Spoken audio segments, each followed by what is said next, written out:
Alright folks, I wanted to do a quick video here talking a little bit about what kind of knife you should have in your bug out bag. And I have a lot of different knives on the table, and we're going to take a look at a couple of them, and we're going to talk about some characteristics of each one and what would or wouldn't make it a good candidate for a bug out bag.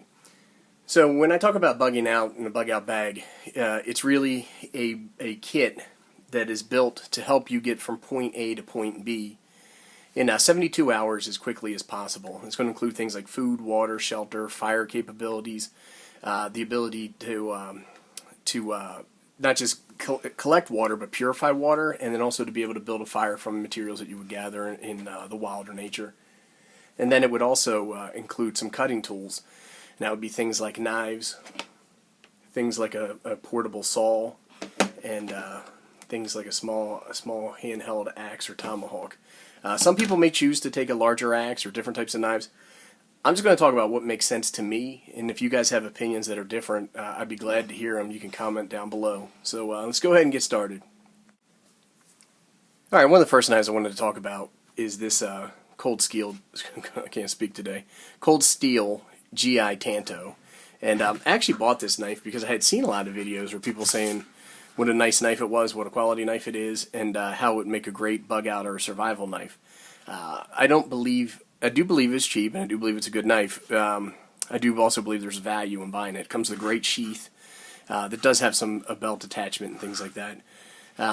But I don't feel that it's very quality made. I don't think that this is I think it's like a 1070, it might be 1055 high carbon steel. And I do think that as we go through this process, I'll talk about carbon steels are probably the type of steels that you want to take. They require more maintenance because they are more rust prone than stainless steels, but they're a lot easier to maintain from an edge perspective. You can sharpen them on all kinds of different things. You don't just need a sharpening stone or a strop. You can sharpen these things on smooth rocks and things like that. You can sharpen them on the end of windows or a ceramic mug. And so I just really would recommend a carbon steel, but this knife is extremely uncomfortable when you try to do different tasks with it. I've done some videos on that. For me, this is more of I joke around and call it like a zombie killing knife or something like that, but if Al-Qaeda landed out front, this would probably be one of the ones I would grab out to run out there and see what I could do to straighten the matter out. I don't think that this is a very good multitask capable camp type knife. So let's see if we can go ahead and we can grab a different knife.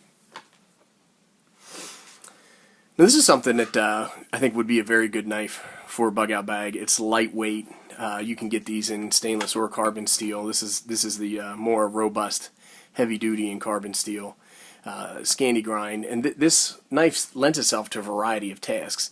Now some people would say things like, hey, that knife isn't full tang, and you're right, but it can do all the things that you need a knife to do in terms of food prep, cutting string, using it to build shelter, like carving notches and things like that.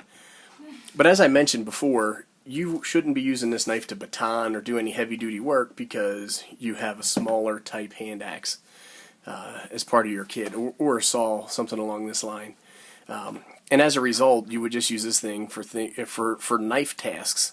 I don't think it has a very strong defensive capability, like something like this GI Tanto. But in a bug out emergency situation, you really should be avoiding fights, not looking for fights. And I get that sometimes you can be backed into a corner and you don't have much choice or options, but maybe you're better served using your axe in a situation like that than your knife. I don't know, not an expert in that field.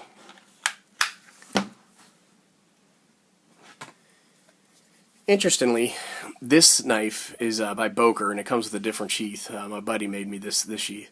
And this is called the Bug Out Bag Knife, the Boker Bob. They have two different bobs. This is the B.O.B. Bob. And I got this because I like stout knives. It's pretty comfortable in the hand. It's got micarta handle. It's all 8 steel, so it's not the best steel. It's a stainless steel, but it dulls rather quickly and is a lower grade steel. Now the thing about this knife that I would not recommend it, I think that it's got a small blade. It's more of a gimmick knife being that thick. I think you would struggle to use this thing for certain tasks, and it's heavy. I don't really think that this is the kind of thing that you'd want to be toting around if you were in a move fast kind of scenario and go from a less safe spot to a more safe spot. I'd go with this knife. Now this is the SE3, and when you start talking about some of these knives, you know, your bug out bag knife doesn't replace your belt knife, and so this could be your belt knife. But if it's not, this is the kind of knife I'd leave in like a get home bag or a bug out bag. SE makes great knives, high carbon steel, very ergonomic. They have a great reputation, good slicers, full flat ground knife. Very, very well made. A guy named Rowan makes these for SE Corporation. Can't say enough nice things about these knives. They're good for camp tasks, survival tasks, and that would be anything that you would come across in a bug out situation. I would think that this is the type of thing that you would want. Now this is a SE3. It's a little bit smaller. Some people might say you go with a 4 or 6. Here's the SE4, and everything I said holds true for this one. I just recently got this knife. I've never used it, but I would have no problem taking that as my only knife, which I know is not a good idea, into a scenario like a bug out scenario. Now, I typically leave something like this SE Azula in my bug out bag, in my camp bag, but I would take it out and put it around my neck, so I don't really consider it a bug out knife. It's very capable, but it's a little small, and I think that you'd want to rely on a knife that's a little bit bigger, like the 3 or the 4. Now, a lot of people want to take these big, gigantic knives, and they think that bigger is better, and I need a big, beefy chopper. And we kind of talked about large knives and chopping and stuff like that. And I'm going to go ahead and I'm going to put this other knife into that exact same category, and that would be this Ontario RTAC 2. I really like taking these knives out and playing with them and taking them camping with me. But I don't think I would take these. This one's very heavy, the Ontario. This one's a little bit lighter, and it's a lot less quality of a knife compared to the Ontario. But both of these are big knives. They're cumbersome. They would be difficult to get in and out of your pack. I think that they could slow you down if you wore something like this on your belt.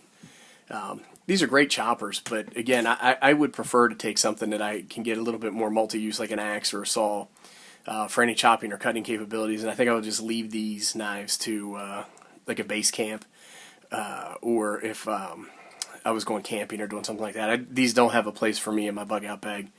Now, I know a lot of people take larger things like this and say, oh, you can strap it to the outside of your pack, but I don't think that's a good idea. From my perspective, when you start carrying a large knife on the outside of your pack, people may see you as a threat. People may see you as an opportunity to take your stuff. Also, larger knives like this can get hung up when you're going through brush or any kind of crowded environment. And the other thing is they can fall off of your pack and you can lose them. And I know a lot of people say, not in a secure system, and accidents happen, and that's why they're called accidents. So these are knives that I don't think that I would suggest. You can do what you want, but I wouldn't put them in a bug out bag or get home bag. I think that something like this is a very capable knife that could do most of the stuff that you need it to do, and then you could back it up with a smaller hand axe or something along those lines, and be in a much better scenario, much better space with more capability. This is a bushcraft knife, camp knife, and this is from Battle Horse Knives, and it's made from 01 tool steel, so it falls into the high carbon category, and it's just a general rudimentary knife. This is something that I would recommend. I would probably use this more as a belt knife than a bug out bag knife. I think this is something I like to keep on me at all times, but it's a capable heavy duty knife that is easy to maintain and can do a variety of tasks for you if you needed to. So that's one I would definitely recommend. And then the last knife, I love this knife, by the way, but I would avoid taking knives like this. When I say like this, I'm talking about goofy handles. This is made for hacking and cutting. I don't think it is made to do a variety of different things, and this would be a difficult knife to sharpen or maintain given its edge geometry. So I just wouldn't. I got the door getting shut. So I just wouldn't recommend these types of knives that have lots of curves. Maybe not the most ergonomic handle for a variety of tasks. I think this is purpose built for cutting competitions. I think it would do great there, but for me, it's not a camp. It's not a multi-chore knife. So, that being said, what's a good idea to take? And I think you want to get a knife that has a good handle, for inch blade, somewhere in that territory. High carbon steel. Not a lot of goofy grinds. Something that's lightweight, that's easy to carry. You could carry it as a belt knife or in a pack. And is a seemingly normal knife. It's not an extra thick knife. It's not a monster-sized knife. It's just a knife. Anyhow, that's it. Just throwing it out there for some comments. Let me know what you guys think.